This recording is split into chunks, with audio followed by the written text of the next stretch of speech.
body. Show me that soul sweet like honey. Don't need. What is up, everybody, and welcome back to the Midnight Comic Society YouTube channel. Thank you so much for tuning in. We appreciate every single one of you, truly from the bottom of our hearts. But today, Wednesday, June 24th, which means that once again, it is New Comic Book Day, best day of the week. And guys, it is once again another stacked week. It feels like June has just been an absolutely crazy month for comics, and it's almost done. But it's going to continue going on into the summer, which is amazing. But this week, what do we got? We got Absolute Superman issue 20, continuing on the Absolute Black Adam stuff, which has been phenomenal from the start. We have Absolute Wonder Woman issue 21 heading into a new story arc as well.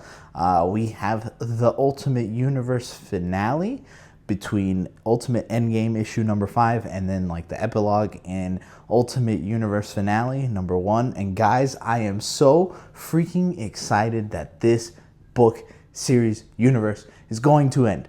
I have not enjoyed Ultimate Endgame or anything that the Ultimate Universe ended up putting out towards the end of its run. I want to see the conclusion, but I'm genuinely not hyped for this at all. I am more hyped that it's about to end. It's a hate read in a way, which is crazy to say because I don't want to feel this way, but we'll see what it's going to be made out of. But on top of that, we have Doom Quest issue number 2, which issue number 1 was amazing. Zatanna, we got Flash, Green Lantern, so many good books. Summer of Supergirl special as the movie comes out at the time of recording tomorrow. So it's going to be an absolutely crazy week when it comes to books. But only thing left to do right now, at least for me, start getting ready to go to work so I can obtain that bread, that moolah, to go and get these comics. So time to start getting ready, and then I'll head over to the comic book store later. All right, my friends, it is that time. It is brand new comic book day. I have my special box. Inside this box, every single Wednesday, I put the brand new books that I picked up in here. This week was a very cool week. I feel like this week I didn't say necessarily like, oh, this is the biggest week ever or anything like that, but we got some good stuff. So, listen. First up, we have Fireborn issue number 3. If you are someone who likes fantasy plus superhero plus kind of an invincible manga style of a teenager who gets powers and there's more to it and there's this bigger world, like this screams you. This is very, very good. Issue 1 and issue 2 were great. Really enjoyed that. So I did go through and I did pick up the Giant Size second printing of Lost Fantasy here, which is great. First issue. The world that they're building here is really, really fun. Aesthetically, this is everything that I'd want. Another Image book, if you're someone who's really into horror, which is all the rage right now, and for good reason. So many great people are on it. Michael Chavez and Matthew Roberts are on Corpse Night, the undead father protecting his daughter. It's getting very interesting in this issue 2. Issue 1 was the kind of premise where I'm like, okay, cool. I feel like I know this story. I've read this before. And then issue 2 came along and they're kind of separating themselves and showing how they're going to be a little bit different. But love the time period. War-torn France. I'm all for it. Next up, we have Venom issue 259. 258, we got some shift with Venom MJ. I don't know how I'm saying that. I don't know if I like that. I don't know if I'm going to continue picking this book up when it comes out. I'm just very curious to see what happens. I don't care anything about the Dylan Brock stuff with the Venom family, to be honest with you. I just want to see how they do Mary Jane and kind of the shift in her own design with the symbiote. I think it's cool. Doom Quest. Ryan North and Francisco Mobley, issue number 2. Basically got sent back to 1912 and he's on the Titanic. No powers, no suit, just his mind.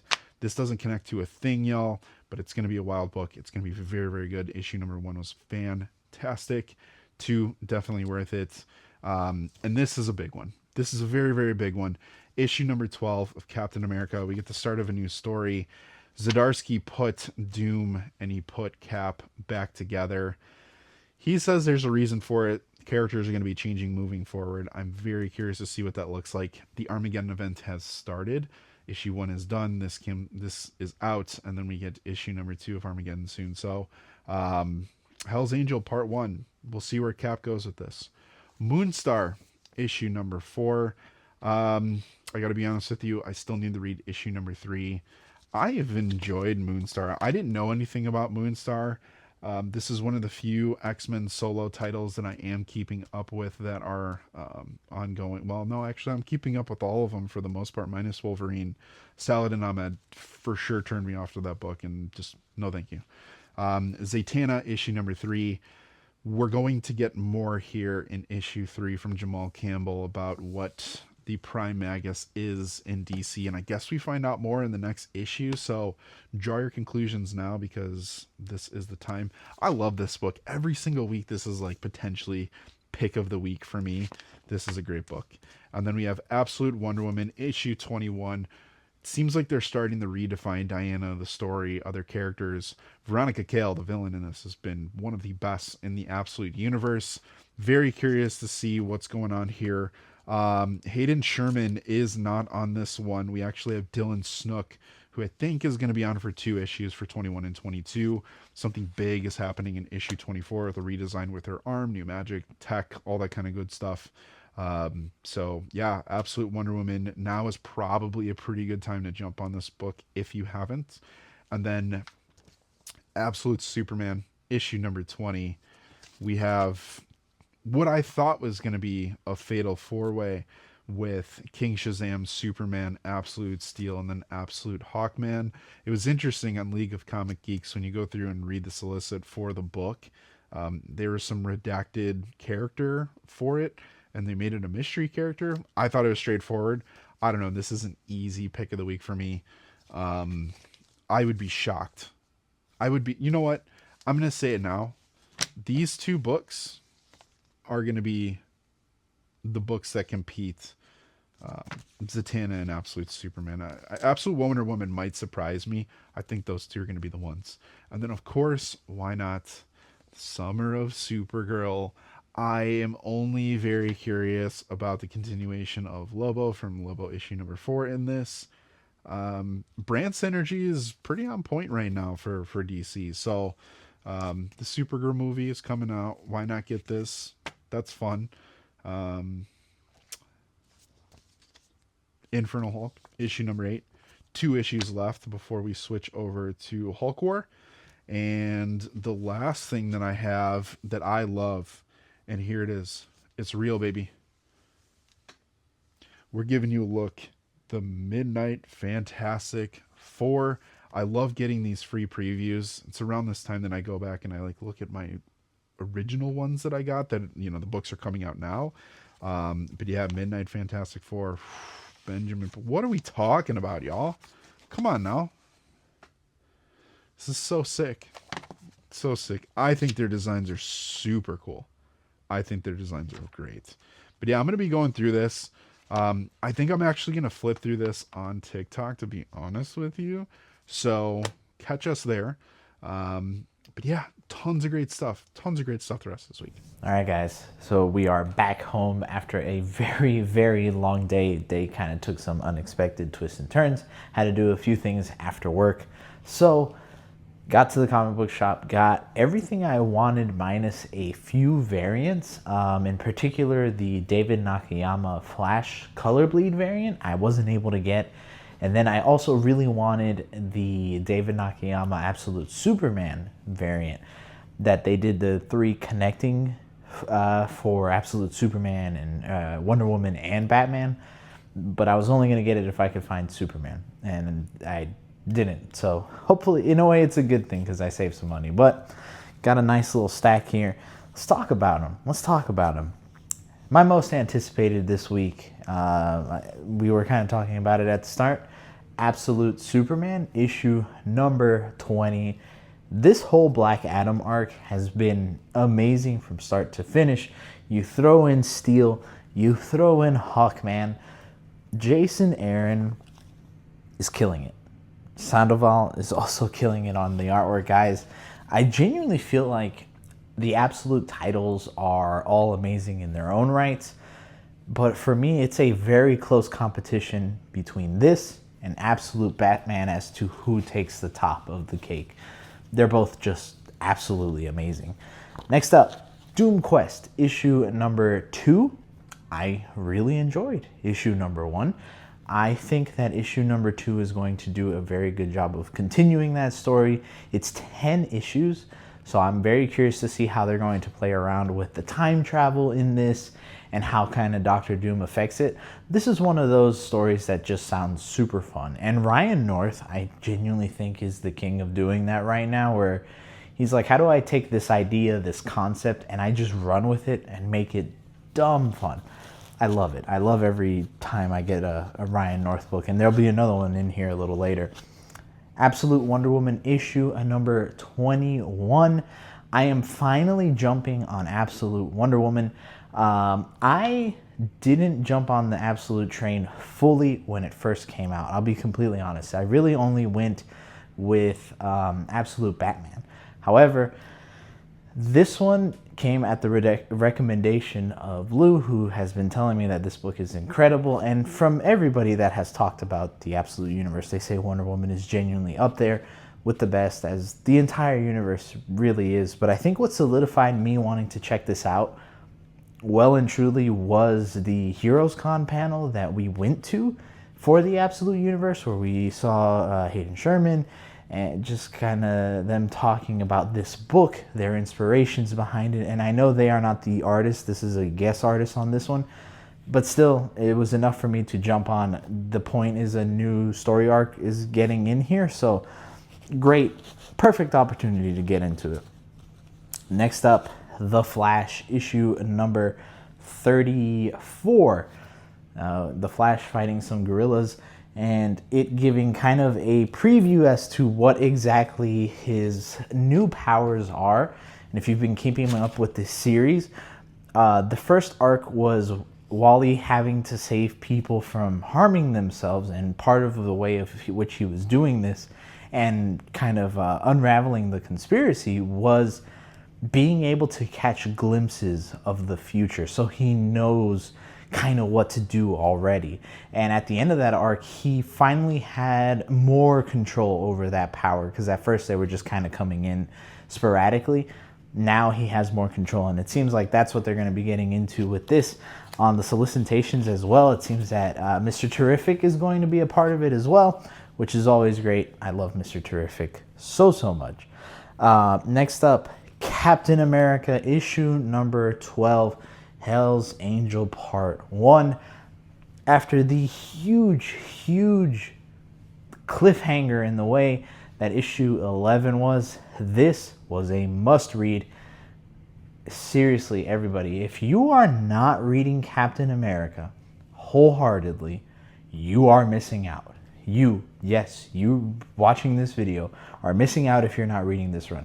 I can confidently say that as of right now, June 2026, as of right now, this is the best Marvel ongoing series right now. I'm so serious. So please pick this up, give it a shot. You will like it. Read this, read the things that Chip Zdarsky is working on for all of Marvel, between that, Armageddon, and Weapons of Armageddon, and you're gonna really enjoy the overall story that he's trying to tell for the entire Marvel universe, and really see just how connected it is, which is a big point that people have in contention with Marvel, is that nothing is connected and it feels like it's not going anywhere.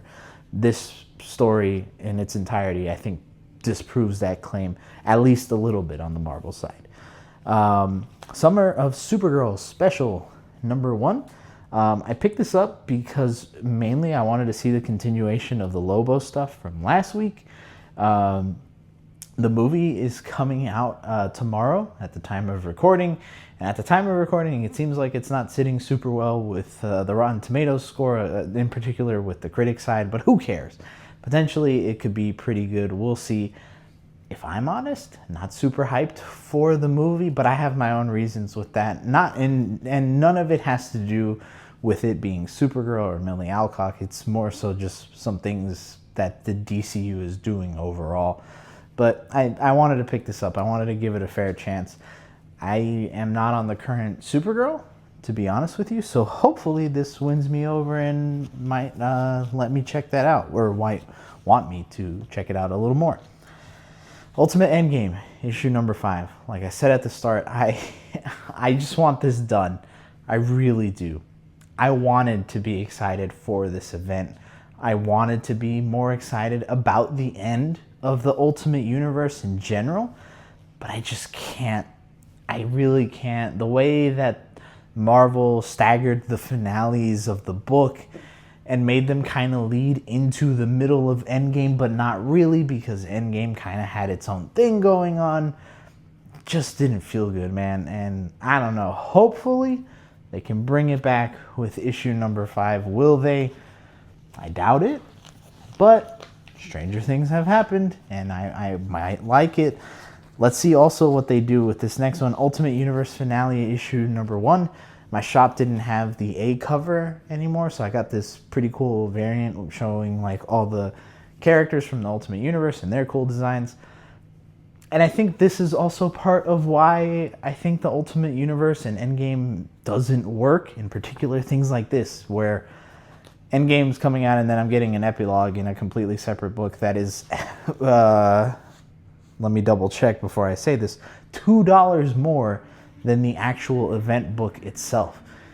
It kind of sucks. I understand that it's a little bit bigger, it's a little thicker, and it has more all the creative teams, but it still sucks that to kind of get the full conclusion, you have to get another book. It's not great. It's not super great on Marvel's side. And then last but certainly, kind of, sort of, maybe least, Reborn Ultimate Impact issue number 2. I, on first read, thought I really enjoyed issue number 1. And then I thought about it more and more, and I was like, man, Marvel really kind of did a disservice to this entire setup and this run with its solicitations, with its variant covers, with its marketing. I'm going to give it one more chance. If issue 2 does not capture me in any kind of way, then I'm probably going to drop it. I think, to be honest, it might. It has a good chance. It has Punisher in the cover, and based on what I saw, just kind of flipping through this book a little earlier, he is in it a lot. And then also this guy, the new character, Hosticules, I believe his name is, was definitely the coolest of the new characters that they teased in issue number 1. So if we're getting a fight between him and Punisher, count me in. Count me in. But that's everything for this week. Pretty good week. And what a way to just kind of end June on such a stacked week. This whole month, absolutely insane. Couldn't have asked for a better month of comics.